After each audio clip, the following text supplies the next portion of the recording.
on this hour to talk about that. Right now, let's talk about what happened downtown Hamilton over the weekend. The statue of Sir John A. Macdonald, which has been at Gore Park for some time now, it's not there anymore. That's the bottom line. It was toppled in downtown Park, of course, on Saturday. Hundreds of people attended a rally, first of all at City Hall, and then went over to Gore Park. And the statue, ropes are tossed around it, etc. You know the story by now. John Best is the publisher of the Bay Observer. He joins us on the Bill Kelly Show to talk about this. John, thanks for the time. Good to have you with us today. My pleasure, Bill. Was this inevitable? Oh, yeah. I mean, as soon as, how many times over the summer did we see the statue get red paint put on it, had the blanket and the ropes tied around it. So, yeah, it was absolutely inevitable. And it happened this weekend. Was it necessary? Well, you know, I'm not going to in any way try to defend Sir John A. Macdonald, other than to say that he was a product of his time. So if we are saying that Sir John A. was a genocidal racist, we have to also acknowledge that just about everybody else in Canada was at the same time, because that was the prevailing philosophy at the turn of the last century. Is, you know, to some degree it's rooted in Christianity, this idea that Christians had an obligation to convert people to their religion and their way of life. Having said all that, I can certainly understand why Aboriginal people would obviously see him as a symbol of oppression. What I would say, though, about was it necessary, I guess, if there's interest in reconciliation, this is not the kind of event that is going to promote any kind of reconciliation. There's a lot of Canadians out there who are moderate, liberal-minded people. They don't have hate in their heart. And this kind of thing,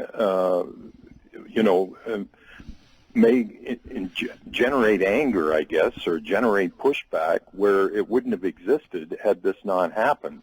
So it clearly does not support any move towards reconciliation. Well, quite to the opposite end of this. Is it a polarizing effect? Well, I think it is, and God knows we're so polarized now.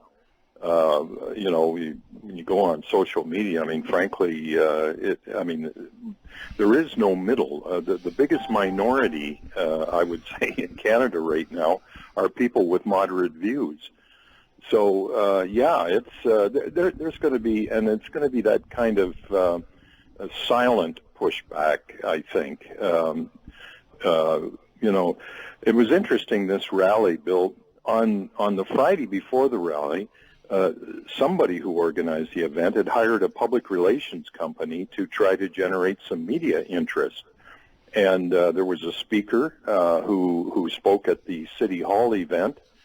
And I don't know what the message was, but it certainly, the fact that they were organizing some kind of public relations seemed to me point to the fact that somebody in the group at least was trying to send some kind of a message to the public other than the pulling down of the statue.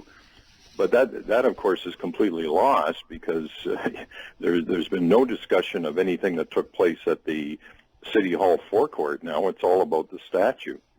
Well, and there were two parts of this, and I'm glad you brought that up, because this really started with a rally that was held in front of City Hall on Saturday, and that was planned. And one of the organizers, after the fact, was mentioning that they said tearing down the statue was not part of what they had anticipated doing. They wanted to create awareness and some understanding about their side of the issue, and which is what a lot of demonstrations are all about. I get that, but they moved from there over to Gore Park.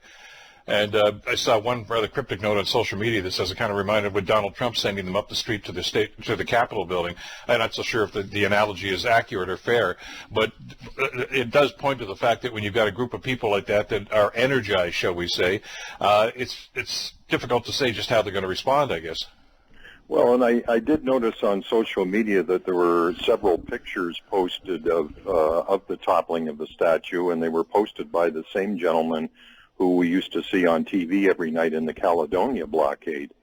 So, you know, I would think that the rally probably had a spectrum of people participating, and to a certain extent, it looks like the event kind of got hijacked. It went from what was supposed to be positive messaging, or at least some kind of public education at City Hall, and it went from there to this act of symbolism, which, frankly, I don't know what it will do other than make more people angry than were angry up to that point. Well, one account suggested that after the statue came down, that the other people defaced it while it was on the ground, taking a hammer to the face of the statue, and as you mentioned, some paint, and somebody else, I guess, took a saw or something like that to it, which sends a whole different message. I mean, if the statue's down, the statue's down, but to go to this point, I'm just wondering how people are going to respond. And frankly, I guess, and I'm going to find out in a second when we talk to one of the city councilors, John, how does city council respond? I mean, they did have this before them. There was a possible decision they could have made, and by a vote of 10-3, I think it was, they decided to do nothing and wait until this report about statues all over the city came down, which is not unusual for city council to kick things down the road like this. But it's a frustrating exercise, and I guess this was an example of that frustration. As is so often the case with Hamilton Council, the decision ended up being made for them. Yeah. People doing something that they had thought was going to be happening a long time ago. So does this statue ever see the light of day again? I don't think so. I can't imagine anybody at this point having the nerve to propose putting it up again. It's unfortunate because I think, most people, and I do, again, understand why First Nations people would see it as a hostile symbol. But for most people, that statue and the Queen Victoria statue and other of these kind are really not much more than public art at this point. The McDonald statue was erected by the forerunner of the Hamilton Chamber of Commerce at the time.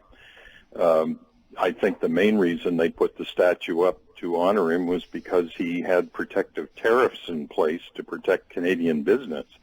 That would probably be what they were honoring more than anything else.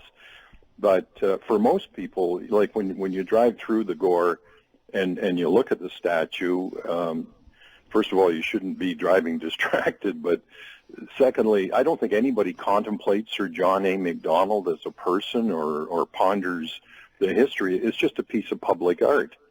So